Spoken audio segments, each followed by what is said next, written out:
नमस्कार, मेरा नाम है डॉक्टर पुरु धवन और आज इस वीडियो में हम बात करने वाले हैं वो है बैक पेन के बारे में। क्योंकि बैक पेन एक ऐसी कंप्लेंट है जो हमें हर दूसरे तीसरे किडनी फेलियर पेशेंट में देखने को मिल जाती है और अक्सर हमें पेशेंट को बताना पड़ता है कि ये आपकी किडनी की वजह से पेन नहीं हो रहा, ये आपकी मसल्स की वजह से है या फिर ये आपकी बोन्स की वजह से है।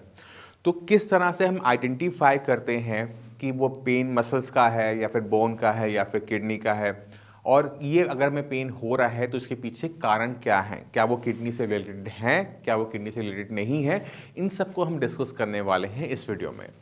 तो शुरुआत करते हैं सबसे पहले आइडेंटिफिकेशन से, डायग्नोसिस से, कि अगर किसी को बैक पेन हो रहा है तो कौन सा सिस्टम उसमें इन्वॉल्व है, क्या वो मसल्स हैं या फिर वो बोन्स हैं या फिर वो किडनी खुद है।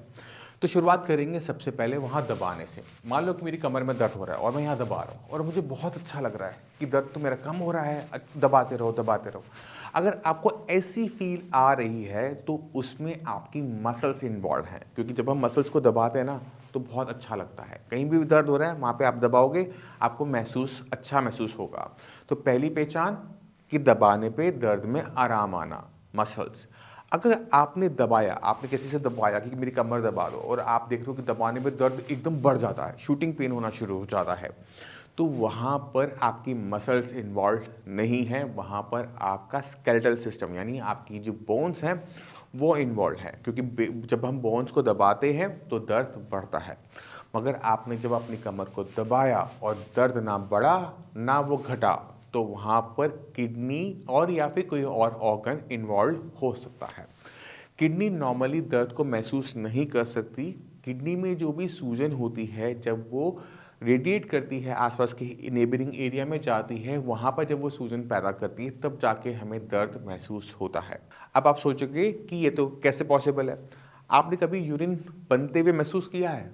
यूरिन आप पास ज़रूर करते हो, जब आपकी पेशाब की थैली भर जाती है तब आपको पता लगता है, बट यूरिन जब बन रहा है उसको आप लोग महसूस नहीं कर पाते। क्यों नहीं कर पाते?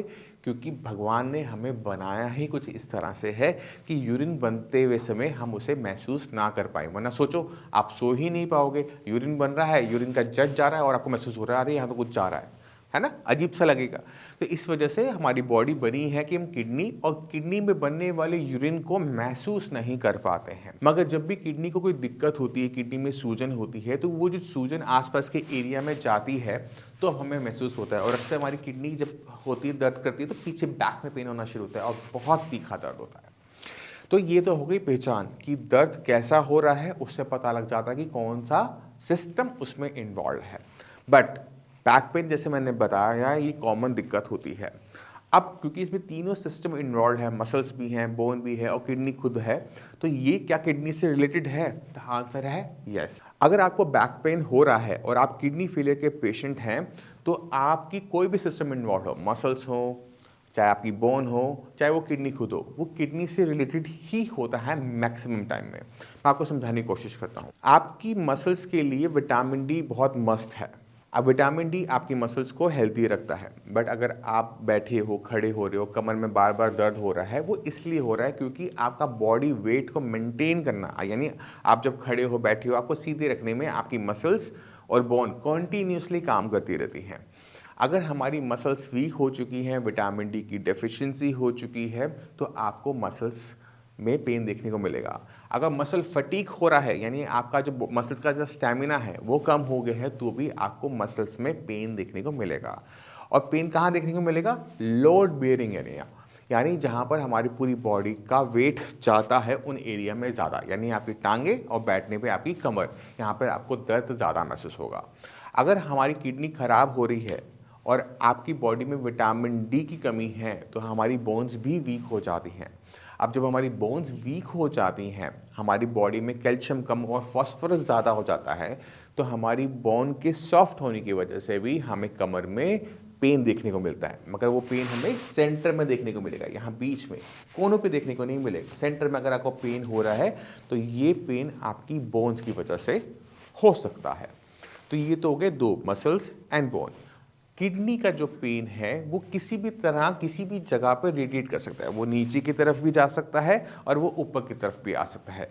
अगर आपको बहुत तीखा दर्द हो रहा है तो आपने सबसे पहला काम करना है वो है जाके अल्ट्रासाउंड करवाओ और चेक करो कि कहीं वहीं पर कहीं स्टोन तो अटका हुआ नहीं है।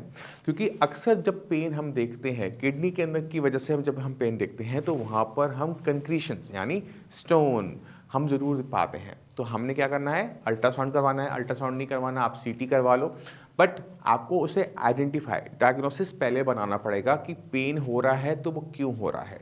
तो मैंने आपको सारे तरीके बता दिए कि किस तरह से हम आइडेंटिफाई कर सकते हैं कि पेन के पीछे कारण क्या है।